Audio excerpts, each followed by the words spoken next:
valeureux internautes de Josia Web TV, merci de nous rejoindre encore aujourd'hui pour la revue de presse. À la une de Barouka Info, après les événements marquants du 7 décembre, Béatrice André Cessy plaide pour l'unité nationale et réitère son soutien à Patrice Talon. Au lendemain des événements récents relatifs à la tentative de déstabilisation du pays, la candidate aux élections de 2026 dans la 4e circonscription électorale, Béatrice André Cessy, a organisé ce mardi 9 décembre 2025 une séance de prière à la mosquée du quartier Tens.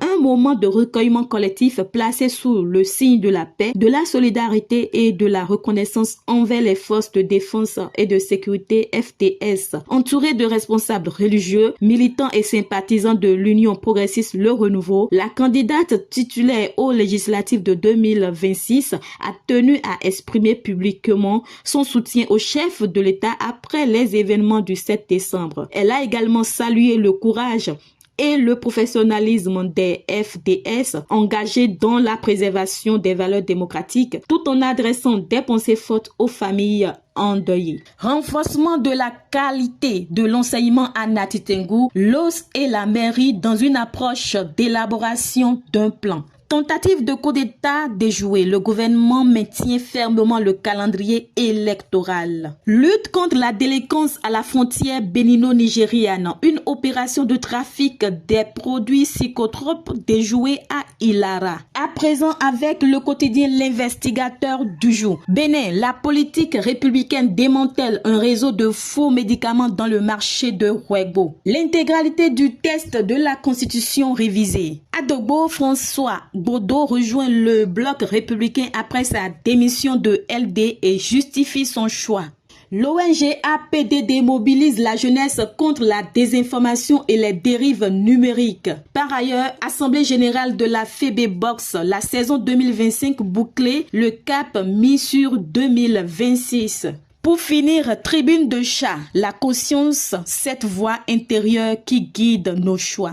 À présent, avec le quotidien Le Chronomètre, Porto Novo, la communauté Adja Ono Charlemagne-Yankoti, un dîner de reconnaissance pour saluer une gouvernance municipale ouverte et rassembleuse. Conférence itinérante de la plateforme nationale des acteurs du monde agricole. Les producteurs de l'Atlantique dressent le bilan des avancées du secteur. ONG béninoise face au défi de l'autonomie. La COSDA Bénin pose les jalons d'un développement sans dépendance. Vivien Rossou et Nestor Lamadako appellent les ONG à un sursaut. Et pour finir avec le chronomètre, remise du drapeau national. Les guépards porteurs de l'honneur du Bénin à la CAN Maroc 2025. À la une du quotidien du Coin Info, on peut lire sous le leadership du ministre Aboubakar Yaya, des militants LD de Tourou 4 font allégeance à la FCBE. Autre sujet abordé, bureau dirigeant des Buffles FC du Borgou, Dasuki Issifou Sidi à la tête pour de nouvelles perspectives. Sortie du livre Notre vision pour Parakou, Camilo Aruna et sa délégation apportent un soutien inconditionnel à Ezekias Biaou. Pour finir avec du Coin Info, Université de Parakou, les étudiants malvoyants dotés de cannes blanches. Le Paraclet, quant à lui, nous parlera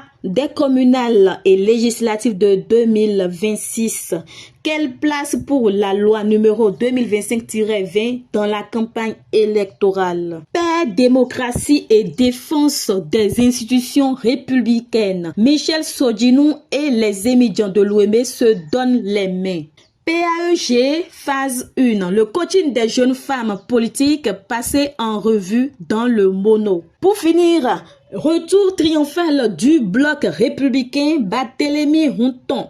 L'enfant prodige accueilli avec fierté à Wando Koulikami. À la une de ABM Sport Info à présent, Coupe d'Afrique des Nations Maroc 2025, les Lions de l'Atlas démarrent le CAN par une belle victoire 2-0 face aux Comores. Brahim Diaz 55e et Ayoub El Kabi 14e. Belle cérémonie d'ouverture.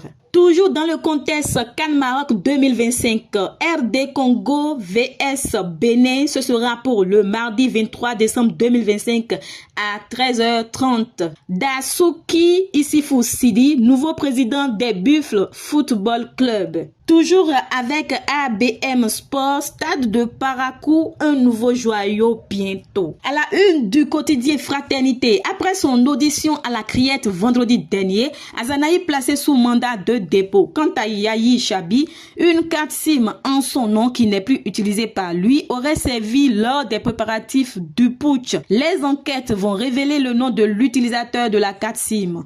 Les guépards à la CAN en tenue d'exhibition quand la parade devient une signature nationale. Finale du concours Best Young Manager BIM, 35 jeunes porteurs de projets innovants honorés. Angélique Kidjo, l'étoile du Bénin à la CAN Maroc 2025. Le quotidien Le Potentiel nous parle de la prière collective des dignitaires vaudous après les événements du 7 décembre 2025. Le vaudou au chevet du pays pour la paix. À l'initiative de Baba Avim Djenon, plus de 500 dignitaires confient le Bénin et Patrice Talon au vaudou. Cette prière marque aussi 2 ans de sacre de Dodi Amouzuvi comme à Clonon, pontife du vaudou Sakpata. Contrebande présumée des produits tropicaux à Tchaourou, à la frontière béninoise. 16 douaniers et policiers sortent des griffes de la Criette. Les 16 camions saisis restitués à leurs propriétaires. L'État débouté. Complot contre l'autorité de l'État et incitation à la rébellion. La Criette place